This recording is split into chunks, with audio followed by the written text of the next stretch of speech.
Chào mừng mọi người đến với Vela Podcast. Đây là một podcast chuyên chia sẻ về những vấn đề quanh việc du học, học tập và cuộc sống tại nước ngoài của các du học sinh, đồng thời là cựu học sinh tại Vela. Mục đích của podcast là cung cấp những thông tin thực tế nhất đến các bạn đang quan tâm đến việc du học để các bạn có cái nhìn khách quan hơn và chuẩn bị cho hành trình du học của riêng mình. Podcast sẽ được phát hành 9 giờ tối thứ Hai và thứ Sáu hàng tuần. Nếu các bạn có bất kỳ câu hỏi nào cần Vela giải đáp, hãy điền thông tin vào form trong phần mô tả nhé. Chào mừng mọi người đã quay trở lại với phần 2 của tập podcast khám phá Đại học Gettysburg cùng thầy Zach. Và trong phần 2 này thì thầy sẽ nói một số thông tin quan trọng về việc làm thế nào để bạn có thể apply vào trường và trường đang tìm kiếm điều gì ở một sinh viên tiềm năng, cũng như là những hoạt động ngoại khóa mà trường đang có. Và mình hy vọng là ở phần 2 này các bạn sẽ hiểu thêm về Đại học Gettysburg cũng như là cân nhắc trường này trở thành một trong những lựa chọn tiềm năng của mình nếu như các bạn quyết định sẽ làm hồ sơ đi du học Mỹ nhé.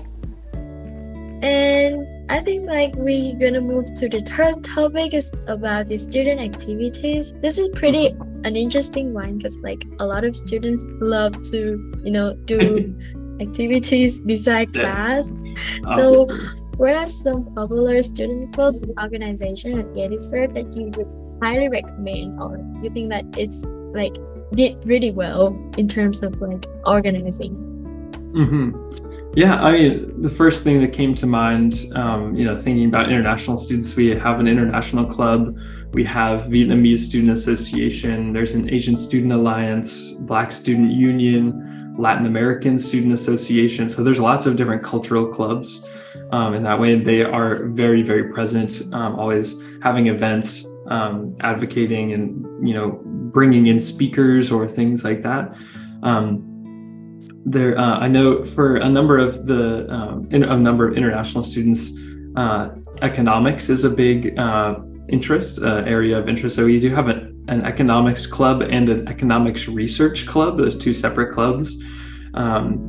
And we also have a number of pre-professional clubs, like a pre-law club for students who are interested in going into law school after Gettysburg, a pre-veterinary club, and also pre-health professions club. So students who are going and want to become a doctor or a nurse or a physical therapist, a club to, for students to meet, discuss requirements and what students are doing, share opportunities for experience and internships, things like that. I also have a lot of fun sort of performance clubs for students who are interested in that kind of thing. I know of at least 3 different dance clubs, and they're all sort of focused on different types of dance, like hip-hop dance or more like contemporary dance. A cappella groups, those are some clubs that go on. There's, I think, at least 3 a cappella groups for students who like to sing. And then we also have some club sports, ultimate frisbee, we have men's and women's rugby, there's a taekwondo club, and every year some are changing, new ones are being created, and other ones may be falling out of commission a little bit because students graduate, the leadership goes away a little bit, but it's very easy to create clubs as well. If you come to campus as a student and say, this was something I did in my high school, I think I want to keep doing this, find some like-minded students and a faculty advisor, and then you can get funding from the Student Senate to get money for transportation to different experiences or buying things for events, things like that. It's there's a lot of different clubs and organizations. We also have things like mock trial, debate club, quiz bowl as well. So you can if you can think of it, you can definitely do it at Gettysburg in terms of clubs. Wow, impressive. There are a variety of clubs from academic to sport to arts and humanity. I think the student would love to explore when they come to Gettysburg. So and I have one more thing about the clubs. Just it's at the beginning of the fall semester. So like after students have been in classes for 1 or 2 weeks, there's a thing called the club fair.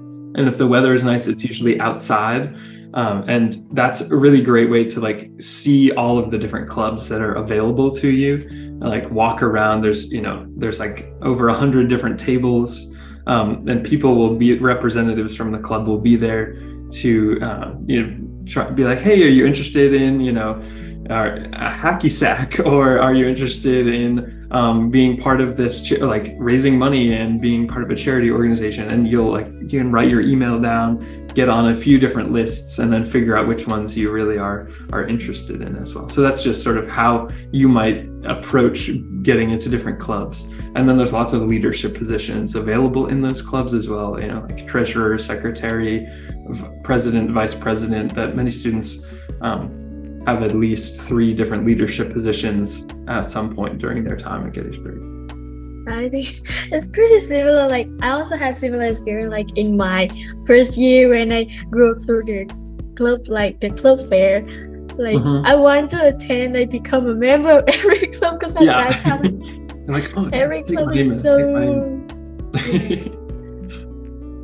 yeah. And then you have to learn how to say no, right? You have to learn how to be like, actually, I can't do all of these 8 different clubs. I think I have to pick 3 maybe to be a part of. Yeah, it's hard. Yeah, it's really hard to say no at that time. Yeah. So do a lot of students show like school spirit at sport and game events at Gettysburg? Definitely. We are in the NCAA Division III. That's sort of where we are in turn. There's Division III, Division II, and Division I is like the highest division in U.S. University and college sports. We're Division III, but it's still pretty competitive. We're in a conference called the Centennial Conference, and we have some good rivalries going there with some nearby schools. One of the most spirited events, I think, are the football games, because we are the only school in our conference that has a marching band. And so the marching band will, on the days of the home games, march like through campus playing and marching and like making great music. And then they arrive at the stadium, and like people are really getting hyped up by the music, and then the football game plays the first half, and then the marching band will play a halftime show as well. So it's you're getting a lot of great sort of, it really develops the atmosphere, the vibe. It's really good at the football games. And then some of our other sports, like our lacrosse, we have won 3 championships. The women's lacrosse team has won 3 championships. They're very good. People love to come out to games for them. Also, our volleyball team is really fun to watch, men's and women's. And also basketball, Gettysburg basketball, have some great games in the gym on campus. And it gets kind of raucous and crazy in a good way, watching the game. So yeah, there's a lot of spirit, and I think part of that is because student athletes are connected to a lot of different people on campus. So because we only have 2,400 students, when you're a student athletes are about 25% of the population. And so they are, they're athletes, but they're also, doing at least one major. They're involved in other clubs. They've met a lot of different people. And so, people who are on these sports teams pretty well, and you'll get to know them around campus through classes or other events. And then they're like, come out to the game, come support us. And so people really do. Wow, there are a lot of things happening at Gettysburg. So funny. Definitely a lot going on. Yeah. So I think that's enough information for the student activities, and let's move on to the last part of how to apply to Gettysburg, like the application process. And I think that a lot of students really care about this, because recently, like a lot of Vietnamese students, talk about Gettysburg, because like I think that 1 or 2 years from the like 1 or 2 years, then like there are a lot of Vietnamese students who get into Gettysburg, and like they have really positive feedback about the college. So yeah. So my first so my first question is that what personality trait and characteristic that Gettysburg is looking for in a prospective student? Well, I've sort of alluded to it before, but students are really, really involved and passionate about the work that they're doing on campus. So that's one thing is passion. And that doesn't mean you have to know exactly what you want to do, but passion for learning and for exploring, sort of getting out of your comfort zone a little bit and engaging with the community. Those are great qualities to have, and that will help you thrive at Gettysburg. Also, develop either, being a leader or, wanting to develop leadership skills. Students really are at Gettysburg are leading, leading a club, leading an ensemble, musical ensemble, leading their group in a project, things like that. So that's a great thing. And then along with that is also collaboration. Being able to, collaborate with others well, working as part of a team, academically or, on a sports team or things like that. It's a great skill to have. And we love to see that in our community. It's a very collaborative community between students, but also professors and students collaborating together. So what are some scholarship programs that Gettysburg brings for outstanding students, and how are they qualified for these programs? Yes, so we have all of our scholarship levels. We have 5 different merit scholarship levels. Those are available to international students. And the top scholarship is the Eisenhower Scholarship. That's $44,000 per year. And the Eisenhower Scholarship has a small separate application from the rest of your common application is how you'd apply to the college. And then on our website, there's an extra application specifically for the Eisenhower Scholarship. And the scholarship is really for students who are engaging in their community, who are wanting to make a difference in their community and working to make an impact. So if that sounds like you, if you are doing something in your community as a student, we highly encourage you to apply to that. And that's due the same deadline that you choose to apply for with your regular Gettysburg College application. So there's no separate deadline. And then all of the other merit scholarship levels from the bottom 4, those range from $27,000 to $39,000 per year, and you're automatically considered for those when you apply. So you don't have to do anything extra, which is really nice. And then that is based on your academic merit, how well you're doing in your classes. And if you have standardized testing scores like the SAT or the ACT, we also take those into account as part of what scholarship you might receive. Oh, thank you so much for this helpful information. Like, I think that it can help students to resolve their financial burden when thinking about studying abroad. Mm-hmm. So, last but not least, do you have any advice for Vietnamese students that are interested in Gettysburg College right now?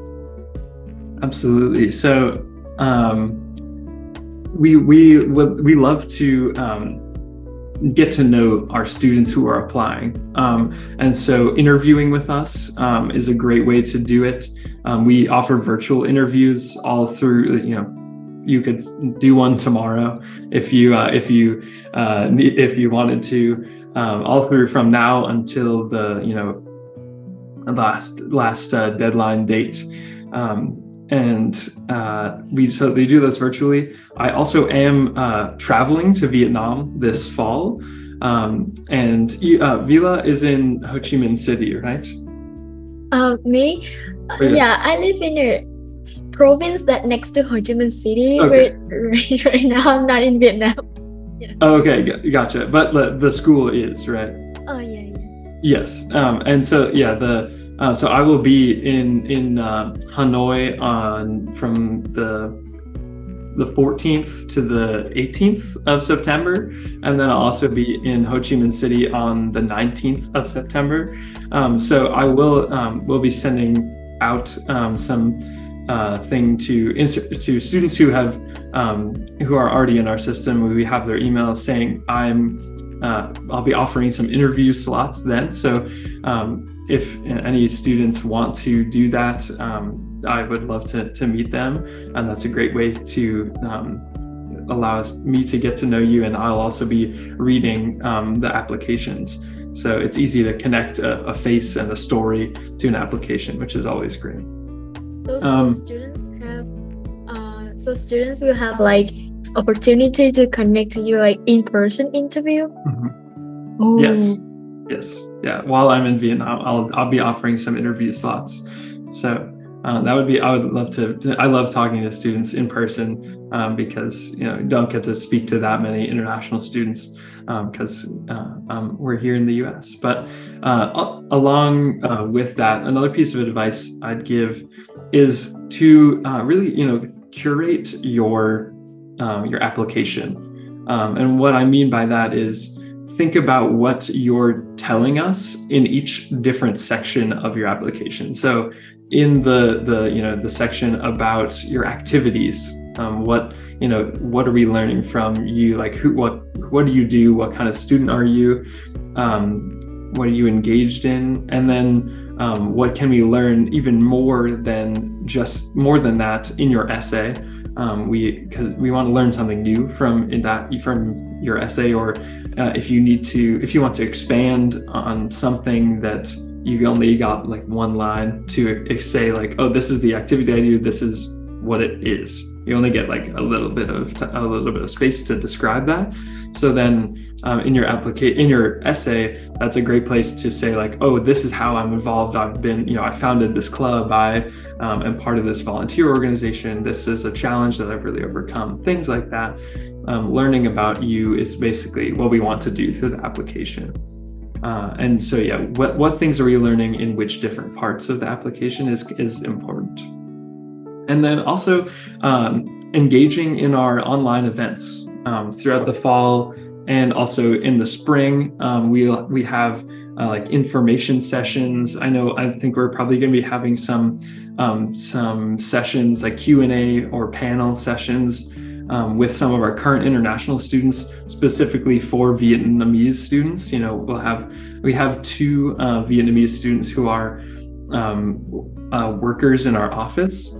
They're like international ambassadors. So we'll probably do some sessions specifically for Vietnamese students with those two Gettysburg students. And then, yeah, we'll have other panels, Q&As, different things. And all of that, you can register for all of those on our website, and we'll be sending out lots of things. So if your listeners, if they aren't already in our system, definitely go on the Gettysburg College website and fill out an interest form, or there's lots of places that say like request information. So if you fill that out, you'll be part of our system. You'll get notifications for those events and when they're going to happen. So yeah, those are some of the things I'd give for students applying. And then also one more thing is applying early decision is usually a great idea for international students. If you know that you really want to come to Gettysburg, it is that binding agreement. So when you apply early decision, if you get in, you are committed to Gettysburg. And then you also, especially for early decision 1, that's our first deadline, is November 15th. If you apply that deadline, you get priority consideration for financial aid, and also for we just look at your application in the first round. And its early decision is a much smaller pool of students. So we're comparing you to fewer students, and we can see that you have commitment to Gettysburg because you're applying to early decision deadline. So yeah, those are some pieces of advice. Yeah, thank you so much for offering really great advice and providing helpful information. I hope that student will find all your response and answer insightful in this podcast. And is it possible if I can leave your, your contact email in the podcast description so that student can contact you individually if they want further information? Absolutely, yes. You can put my email in there, and I'd be happy to answer questions or anything like that. Yeah, so this is also the end of our podcast today. I'm really happy to having you here today to answer all of my questions that I have on behalf of the Vietnamese students. I hope that you have a great day. Thank you so much. Thank you very much for having me. It was lovely to talk to you, and also I hope that this was helpful to your listeners and to just see if Gettysburg is the right place for them. So. Cảm ơn các bạn đã lắng nghe phần 2 về trường đại học Gettysburg trong series khám phá các trường đại học tại Mỹ. Và trong tương lai, nếu như bạn muốn biết thêm về các trường tại Mỹ cũng như là những các trường tại các quốc gia khác thì hãy đăng ký Vela Podcast để không bỏ lỡ những thông tin thú vị đó nhé. Còn bây giờ thì xin chào tạm biệt.